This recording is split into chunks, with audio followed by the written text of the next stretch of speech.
Bienvenue, mesdames, messieurs. Il y a de l'action aussi chez vous, en Abitibi-Témiscamingue. Il y a d'abord un adolescent de 15 ans de Val-d'Or qui manque à l'appel. Son nom est Emilio Pucachiche. Il a été vu la dernière fois le 19 janvier. Il était 18h45 sur le boulevard Forêt. Il portait une veste noire, des pantalons de jogging noirs, des chaussures de marque Nike blanches et noires. On le voit à l'écran, il mesure 5 pieds 9, pèse 130 livres, a les cheveux, les cheveux noirs, dis-je bien, et les yeux bruns. Ses proches craignent pour sa santé et sa sécurité, évidemment. Si vous l'apercevez, s'il vous plaît, communiquez avec le 911 directement. Et puis, il y a un véhicule qui a été la proie des flammes. Ça s'est passé la nuit dernière sur la rue des Peupliers à Amos. Après que les pompiers aient éteint le brasier, ils ont quand même décelé des éléments suspects. Ainsi, la Sûreté du Québec confirme mener l'enquête dans le dossier qui est considéré donc comme un incendie quasi criminel. Aucune personne n'a été blessée ou arrêtée pour le moment. La province a connu l'an dernier l'une des pires performances de mise en chantier résidentiel, baisse de 33 et la région ne fait pas exception, d'après les dernières données de l'Association des professionnels de la construction et de l'habitation du Québec. Les constructions résidentielles à Val-d'Or ont chuté de 71 À Rouyn-Noranda, c'est 51 À Amos, on fait mentir la tendance avec une hausse quand même de 92 Selon l'APCHQ, les diminutions seraient causées par la hausse des coûts de financement et de construction. La part du lion, là, depuis quelques années maintenant au Québec, c'est la construction locative.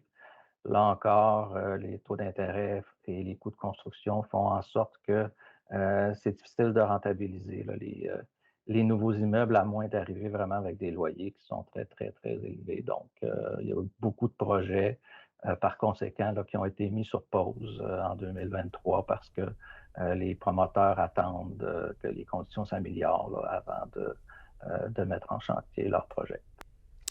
Maintenant, important changement chez Sayona Québec qui entame une forte réorganisation après la détérioration rapide du prix du lithium. Il y a Guy Belleau qui quitte la tête de la direction de cette filiale québécoise, Sayona qui licencie 15 employés également, majoritairement des cadres. En attendant, Sylvain Collard, qui était chef des opérations au Québec, reprend les rênes des opérations. L'entreprise a décliné une demande d'entrevue ce matin. Dans une déclaration écrite, tout de même, on indique que cette restructuration n'affecte pas les opérations du complexe Lithium Amérique du Nord qui continuent normalement. Galichan est placé sous administration provisoire, décision qui vient en raison d'un manque de quorum après la démission de 4 conseillers dans les derniers mois. La commission municipale qui indique qu'elle va remplacer le conseil et va adopter des résolutions pour que les citoyens continuent d'avoir leur service. Dans la ville, l'administration restera en place jusqu'à ce qu'une élection partielle permette au conseil de retrouver le quorum nécessaire. L'Université du Québec en Abitibi-Témiscamingue confirme vouloir aller de l'avant avec la création d'un nouveau lieu extérieur d'enseignement et de partage au campus de l'UQAT à Val-d'Or. Le CA a donné l'aval à ce projet qu'on dit rassembleur. Les travaux seraient surtout réalisés le printemps prochain et c'est le groupe Planexco qui est mandaté pour faire tout ça. Ça coûtera près de 900 000 $.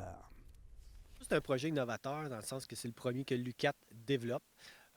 Est-ce qu'on se fait regarder? Sûrement. Puis ça va me faire plaisir de le mentionner, tous les bénéfices que ce lieu va avoir pour les étudiants et la communauté. Parce que comme je disais, c'est vraiment rassembleur comme projet. Donc c'est vraiment, on veut créer un lien avec la communauté autochtone et la communauté allochtone pour vraiment apprendre à se connaître. Allons au Témiscamingue, la MRC là-bas, qui appuie la relance du processus d'appel d'offres en lien avec la reconstruction du centre de transfert de l'éco-centre qui a été incendié à l'automne 2022.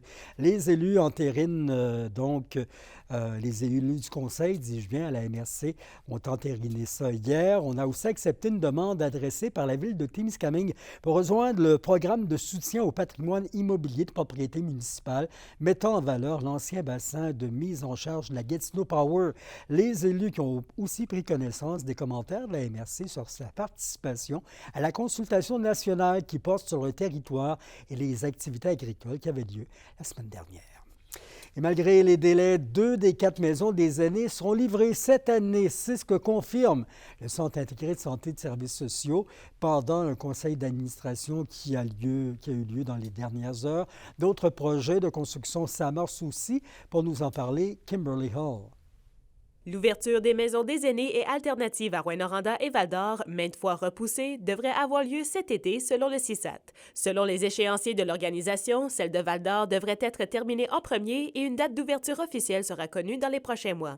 Rappelons qu'initialement, la construction de ces bâtiments devait être finalisée avant le temps des fêtes. Différents facteurs peuvent contribuer à des délais supplémentaires, que ce soit par exemple la livraison d'équipements, parce que évidemment, dans tous ces projets-là, on inclut des équipements. Il faut recevoir des tables, des lits, tous les équipements et fournitures qui sont requis. Puis, il ne serait-ce que d'avoir un retard pour un approvisionnement d'un équipement quelconque ou une fourniture requise pour faire de la technologie. Actuellement, le CISAT est toujours en processus de recrutement pour former les premières équipes qui vont travailler dans ces établissements. Les postes ne sont pas tous comblés. Ça veut dire qu'il y a encore des postes qui ont été affichés pour lesquels on n'a pas de personnes qui sont dites intéressées à postuler sur ces postes-là. Ce que ça veut dire pour nous, c'est que fort probablement, on va avoir recours en partie à la main-d'œuvre indépendante aussi pour compléter les équipes. Du côté de Palmarol, les appels d'offres pour débuter les travaux sont prévus dans les prochaines semaines. À Macamic, les appels d'offres sont déjà entamés pour la future maison des aînés qui remplacera à terme l'actuel CHSLD. L'objectif est de commencer les chantiers cette année. 2 phases de projets majeurs sont sur le point de s'amorcer également, c'est-à-dire l'aménagement de l'urgence soins intensifs et d'un bloc opératoire à l'hôpital d'Amos. Ce serait une construction qui débuterait premièrement pour urgence et soins intensifs en 2025. Donc, c'est à suivre parce que c'est, je vous dirais, le projet qui est la première priorité de l'ensemble de nos municipalités, de nos élus au niveau de la santé ici en région. Kimberly Hall pour RNC Nouvelles. Ces bonnes nouvelles lorsque c'est le temps de s'amuser. La 24e édition de l'Hiver en fête à Val-d'Or s'en vient. La programmation est sortie et pour la première fois, ce sera partout gratuit. L'événement se tient les 9, 10, 12 février sur le site de la Cité de l'Or, bien sûr. Le 8 février, c'est un jeudi, c'est le 5 à 7 d'ouverture à la place Annie-Eco Eagle. Puis des jeux, de la musique, des foyers extérieurs, les joueurs des foreurs qui seront là. Il y aura des sculptures sur neige, des balades à carriole, à chevaux et en traîneau à chien, de la tire sur la neige et Sinem Cara et Andy Saint-Louis, ce sont des humoristes. Au hockey, les Foreurs de Val-d'Or jouent de mal en pis et repartent de Victoriaville avec une défaite de 7-2. Match présenté à la tanière des Tigres. Les hommes de Maxime Derbuisseau qui ont bien combattu quand même, tirant 42 fois au filet contre 32.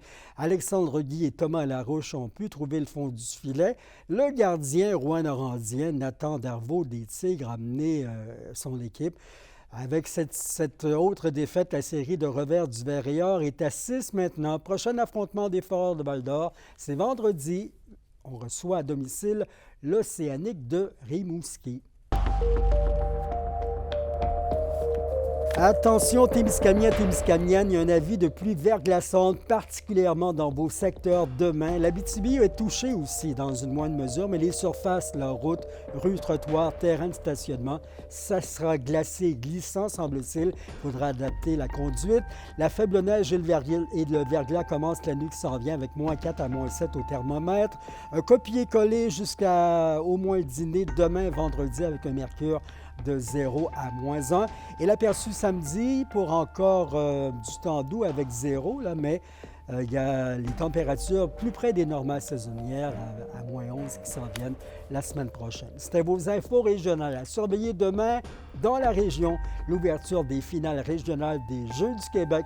On a déjà des papillons dans l'estomac pour vous, les parents, athlètes, précieux bénévoles et entraîneurs. Merci d'avoir été là. C'est l'essentiel de nos nouvelles à nouveau. On se reprend pour d'autres informations en capsule et sur YouTube ou sur le net.